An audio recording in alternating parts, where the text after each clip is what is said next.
तारीख 11 फरवरी सन 2010। शाहिद आदमी को एक फ़ोन आता है। फ़ोन उनके चैम्बर से उनके प्यून का, और वो कहते हैं कि साहब आपसे मिलने के लिए कुछ लोग आए हुए हैं। वो किसी केस से रिलेटेड आपसे बात करना चाहते हैं, आपकी मदद चाहते हैं। शाहिद आज़मी एक लॉयर, एक वकील जिसकी आदत थी लोगों की आकाज मदद करनी। वो व्यक्ति बगैर कुछ सोचे लगभग 8 बजे के आसपास घर छोड़कर सीधे अपने चैम्बर पहुंचते हैं। चैम्बर पहुंचते हैं और उसी वक्त गोलियों की आवाज़ बाहर सुनाई देती। शाहिद आज़मी को 4 लोग गोली से भून देते और उनकी हत्या कर दी जाती है। आज हम उन शाहिद आदमी के बारे में आपको बताने वाले हैं जिनकी ज़िंदगी से बहुत कुछ सीखने को मिल सकता है। शाहिद आज़मी कोई कहा जा सकता है आम व्यक्ति नहीं था, कोई आम लड़का नहीं था। उसकी ज़िंदगी इतनी बड़ी मिसाल है जिसे जानने के बाद, पढ़ने के बाद कई सारे लोगों ने वकालत की पढ़ाई शुरू कर दी और इस मुल्क में आज एक अच्छे वकील के तौर पर काम कर रहे हैं। आपको इस कहानी को जानना ज़रूरी है और आपकी ये ज़िम्मेदारी है कि आप इस कहानी, आप इस हकीकत को तमाम लोगों तक पहुँचाएँ ताकि उन्हें भी पता चल सके कि कौन थे शाहिद आज़मी। शाहिद आज़मी का जन्म सन 1977 में मुंबई के देवनार इलाके में हुआ। मुंबई का ये काफ़ी मशहूर इलाका है। आपको बताते चले, ये परिवार जो है एक मिडिल क्लास लोअर फैमिली था, एक मुसलमान परिवार जो असल में तो उत्तर प्रदेश के आजमगढ़ से ताल्लुक़ रखता था। लेकिन ये कहा जा सकता है कि अपनी ज़िंदगी को बेहतर बनाने के लिए शाहिद आज़मी का परिवार उत्तर प्रदेश से कूच करते हुए महाराष्ट्र पहुंचते हैं। महाराष्ट्र के कुर्ला के क्षेत्र में ये लोग रह रहे होते हैं। शाहिद आज़मी 5 भाइयों में तीसरे नंबर के भाई होते हैं। आपको बताते चले, उसी वक्त जो है, कुछ वक्त के बाद जब इनकी बचपना गुजर रही होती है, तभी सन 1992 में उत्तर प्रदेश में बाबरी मस्जिद को शहीद कर दिया जाता है। तभी महाराष्ट्र तक ही नहीं बल्कि हिंदुस्तान के अलग अलग हिस्सों में दंगे और फसादात की खबरें सामने आने लगती। मुंबई में भी दंगा शुरू होता है। आपको बता दें, दिसंबर में जो दंगे की खबर सामने आती है उसमें ऑफिशियल रिपोर्ट के मुताबिक लगभग 950 इंसानों की मौत हो जाती है। इन आंकड़ों में चौंकाने वाली बात यह है कि लगभग 550 से 600 जो लोग होते हैं जिनकी मौत होती है वो मुस्लिम समुदाय से होते हैं। इसी बीच प्रशासन की तरफ से लगातार कार्रवाई शुरू होती है। 14-15 साल उस वक्त जो है इस नौजवान की उम्र होती है, शाहिद आज़मी की। जिस व्यक्ति की पैदाइश आप सोचिए 77 में हुई हो, उनकी उम्र 92 में बमुश्किल 15 हुई। लेकिन बहुत सारी गिरफ्तारियां होती है और उनमें दंगा भड़काने के आरोप में शाहिद आज़मी को भी गिरफ्तार कर दिया जाता है। जब शाहिद आज़मी की गिरफ्तारी होती है तो उनके परिवार के लोग, उनके फैमिली के लोग काफ़ी परेशान होते हैं और इस पूरे मामले को लेकर के अदालत में पहुंचते हैं कि साहब ये तो नाबालिग बच्चा है, ये कैसे दंगा भड़का सकता है और इसे किस बिना पर गिरफ्तार नहीं है। अदालत इस पूरे मामले को जो है देखती है। उसके बाद शाहिद को छोड़ दिया जाता है कि क्या करके कि शाहिद नाबालिग है, उसके ऊपर गलत तथ्यों के तहत आरोप तय कर दिया। लेकिन अभी शाहिद आज़मी के ऊपर जो आरोप ख़त्म हुआ, 1992 में जो आरोप उसके ऊपर तय हुआ, ख़त्म होने के बाद भी ये कोर्ट कचहरी के मामलात उससे नहीं छूटे। सन 1994 एक बार फिर एक बड़ा मामला महाराष्ट्र में सामने आया। शिवसेना के प्रमुख नेता बाल ठाकरे और अन्य नेताओं की हत्या के आरोप में महाराष्ट्र में हजारों लोगों की गिरफ्तारी। मीडिया रिपोर्ट्स के अनुसार लगभग उस समय 77,000 लोगों को गिरफ्तार किया गया। उनमें लगभग 76,000 लोग बेकसूर थे, लेकिन उन्हें कई वक्त तक जेल में रहना। उनमें एक नाम शाहिद आज़मी था। शाहिद आज़मी के ऊपर टाडा के तहत कार्रवाई की गई और उसे महाराष्ट्र हाई कोर्ट ने 7 साल की सज़ा सुनाई। आपको बताते चले, लगभग 7 साल तक वो बंदा जेल में रहा और सन 2001 में 7 सालों के बाद, क्योंकि टाडा के तहत उसे जेल में भेज दिया गया, कुछ क्लियर जो कहा जा सकता है वक्त नहीं था, उसे जेल में बंद किया गया। लेकिन 7 साल के बाद, 7 साल जेल में गुजारने के बाद अंततः सुप्रीम कोर्ट ने शाहिद आज़मी को 22 बरी कर, ये कहते हुए कि आपका इस पूरे मामले में कोई इन्वॉल्वमेंट नहीं था। इस दरमियान वो चूँकि तिहाड़ जेल में रह रहे थे, तो उसी वक्त इन्होंने अपनी कॉलेज की पढ़ाई शुरू कर दी थी। आप बताते चले कॉलेज की पढ़ाई की, ग्रेजुएशन किया और यहाँ तक कि क्रिएटिव राइटिंग में इन्होंने मास्टर्स यानी कि पोस्ट ग्रेजुएशन नहीं।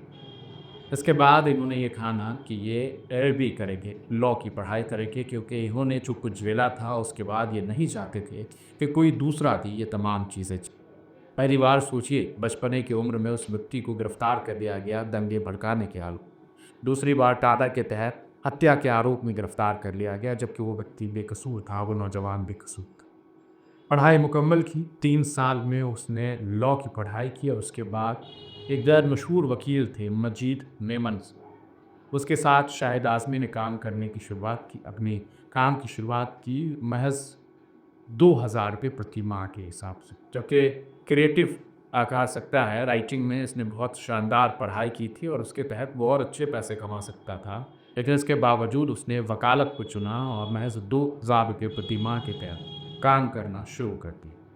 लेकिन उसी साल उसने मजीद मेमन का साथ छोड़ दिया और अपने तरह से अपनी कहा सकता है व्यक्तिगत तौर पर उसने वकालत शुरू की और लोगों की पैरवी करना शुरू कर दिया, यानी कि खुद प्रैक्टिस करने की शुरुआत की थी और ऐसे केसेस को लेना शुरू किया जिसके बारे में कि सोचते थे आज भी इस मुल्क में अगर किसी के ऊपर रेप का आरोप तय कर दिया जाए, किसी को टेररिस्ट के आरोप में टेररिज्म के आरोप में गिरफ्तार कर लिया जाए, तो कई बार ये देखने को मिलता है कि कई राज्यों की बार एसोसिएशन ये तय करती है कि हम उनका केस नहीं लड़ेंगे, जबकि ये वो मुल्क है जहाँ पर तमाम लोगों को जो है अदालत में पेश होने का हक है, अपनी दलील अपनी बात रखने का हक है। तो क्या किसी के ऊपर ये आरोप तय कर देने से कि वो आदमी आतंकवादी है ये तय हो जाएगा?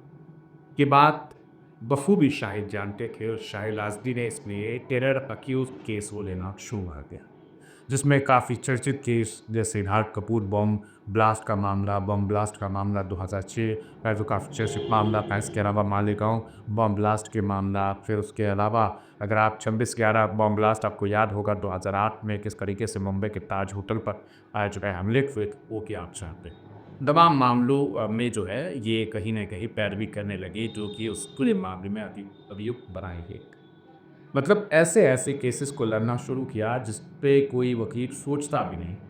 और बड़ी बात आपको बताऊं कि लगभग केस ये फ्री में लगते, क्योंकि इन्हें लोगों को हक दिलाने का जो है दिलाने की इन लोगों ने इन्होंने सोची थी और इनकी ये मंशा थी कि कोई भी बेकसूर व्यक्ति जेल में बनना है। आपको याद दिलाऊं, जब सन 2008 में 26/11 हमला हुआ, मुंबई दहल उठी थी। आपको याद होगा देश भर में इस पूरे मामले को लेकर के चर्चाएं हुई थी, लोगों की आंखें नम थी। ऐसे में एक व्यक्ति की गिरफ्तारी हुई जिसका नाम था फ़हीम अंसारी। फ़हीम अंसारी को इस जुर्म में गिरफ्तार किया गया कि उसने टेररिस्ट का साथ दिया, एक रूट मैप तैयार करके टेररिस्ट को दिया था, जिसके ज़रिए आतंकवादियों ने जो है वो कहीं न कहीं हमले किए। कैसे वो जो है इसके ताज होटल के अंदर आए, लोगों के ऊपर जो है हमले किए, गंद का इस्तेमाल किया। लेकिन क्या वाक़ईतन फ़हीम अंसारी ज़िम्मेदार थे? जी नहीं।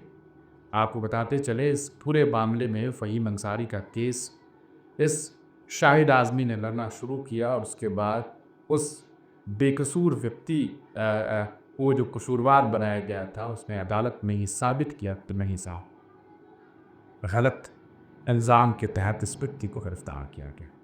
आपको बताते चलें शाहिद आज़मी के इंतकाल के बाद, उनकी शहादत के बाद ये बात पता चली कि लगभग 17 से ज़्यादा ऐसे लोगों को शाहिद आज़मी ने जेल से छुड़वाया जिनके ऊपर टेररिस्ट होने का आरोप तय किया गया था। तारीख थी 11 फरवरी सन 2010, दिन ट्यूज़डे, मुंबई। शाहिद आज़मी अपने घर पर थे, समय आग पे चढ़ा था। अचानक उनके नंबर पर फ़ोन आया उनके प्यून का। उन्होंने कहा कि सर ऐसी बात है कि आपसे मिलने के लिए कुछ लोग आए, वो किसी केस से रिलेटेड आपसे मिलना चाहते हैं, आपसे बात करना चाहते हैं, काफ़ी परेशान लग रहे हैं। चूँकि शाहिद आज़मी ने शुरुआती वक्त से ही ये ठान लिया था कि हर बेकसूर को उन्हें बचाना है और उस वजह से वो बगैर देरी के ऑफिस पहुँच गए। आप इस बात का अंदाज़ा इस बात से लगा सकते हैं कि वो कितने काबिल शख्स थे कि वो महाराष्ट्र के सबसे कम उम्र के ऐसे वकील थे जिन्हें प्रॉपर चैम्बर मिला। वो अपने चैम्बर में पहुंचते हैं और जैसे ही पहुंचते हैं उसी दरमियान 4 लोग शाहिद आज़मी को गोली बोल। सोचिए, एक व्यक्ति जिसने नाइंसाफ़ी के ख़िलाफ़ आवाज़ बुलंद की, जिस टेररिस्ट और टेररिज्म के इल्ज़ाम में कई लोगों को जेल में बंद कर दिया गया, उन्हें रिहा करवाया। ऐसे में एक की दुश्मन वो लोग बन गए थे जो असल में टेररिस्ट थे, जो असल में टेररिज्म को बढ़ावा दे रहे। कई बार इस बीच आपको बताते चलें कि शाहिद आज़मी को धमकियां भी मिली थी जब वो ऐसे लोगों को जेल से छुड़वा रहे थे जो टेररिज्म के आरोप में भले जेल में गए थे लेकिन वो असल में टेररिस्ट नहीं थे, उन्हें फंसाया गया। जब उन्हें छुड़ाने लगे तब शाहिद आज़मी उन लोगों के निशाने पर आए जो असल में आतंकवादी थे, आतंकी थे, टेररिज्म ऑर्गेनाइजेशन से ताल्लुक़ थे। उन लोगों ने कई बार धमकियाँ दी और इस पूरे मामले को लेकर के शाहिद आज़मी ने बाज़ाब्ता अदालत में प्रशासन से मदद भी।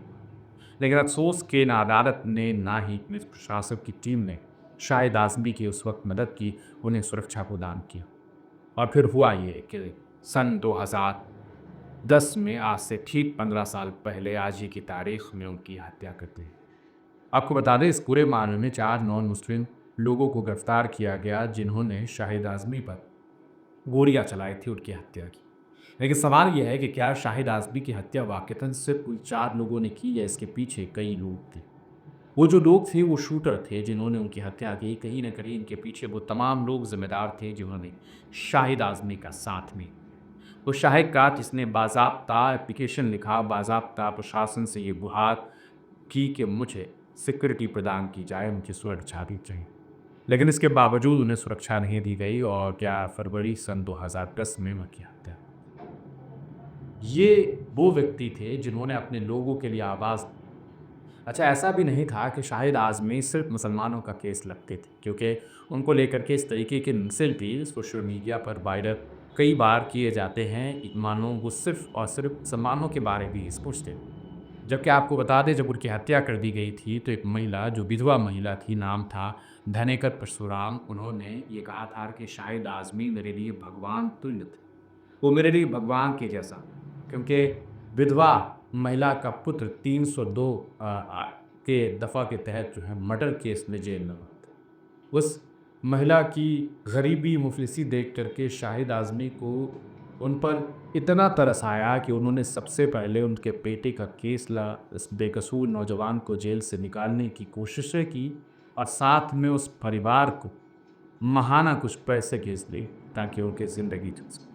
और आपको बताते चले कि ये वादा किया कि आपकी बेटी की जब भी शादी होगी तो मैं मदद करूंगा, लेकिन इसी बीच शाहिद आज़मी हत्या कर दी गई। तो शाहिद के परिवार वालों ने उनकी बेटी की शादी की, जो आकार सकता है खर्च हुए, जिस तरह के वादे शाहिद ने किए थे उन वादों को उनके परिवार वालों ने पूरा किया। ये कहानी है शाहिद आज़मी। आप ज़रा सोच करके देखिए कि कैसे एक व्यक्ति जिसे जेल में बंद कर दिया गया बग़ैर किसी आरोप के, झूठे आरोपों के तहत, और फिर उसकी हत्या कर दी गई, जबकि उसने उनकी पूरी ज़िंदगी ऐसे बेकसूर लोगों को जेल से निकलवाने की कोशिश की जिन्हें झूठे आरोप में जेल में बंद करते। ये वो शाहिद आज़मी है। मुझे लगता है अगर आप मूवी में इंटरेस्ट रखते होंगे तो आपने एक मूवी भी देखी होगी शाहिद, जिसे हंसन मेहता ने एक मूवी बनाई थी जिसमें राजकुमार राव ने बाज़ाब्ता जो है शाहिद आज़मी का रोल अदा किया था और एक शानदार मूवी थी। उस मूवी को आप देख सकते हैं, आपको पता चलेगा कि कैसे उस मूवी में शाहिद आज़मी की ज़िंदगी के बारे में सब कुछ बताने की कोशिश की गई।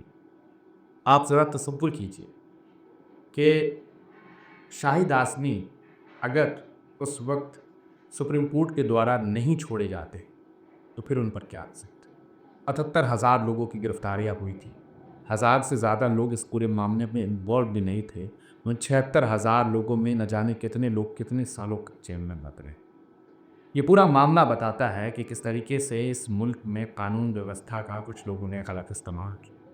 शाहिद आज़मी की ज़िंदगी से बहुत कुछ सीखने की ज़रूरत है, उनके जज्बे से सीखने की ज़रूरत है कि किस तरीके से उन्होंने अपने कौम, अपनी मिल्लत के उन लोगों की आवाज़ बनने की कोशिश की जिनकी आवाज़ कोई नहीं बन रहा था।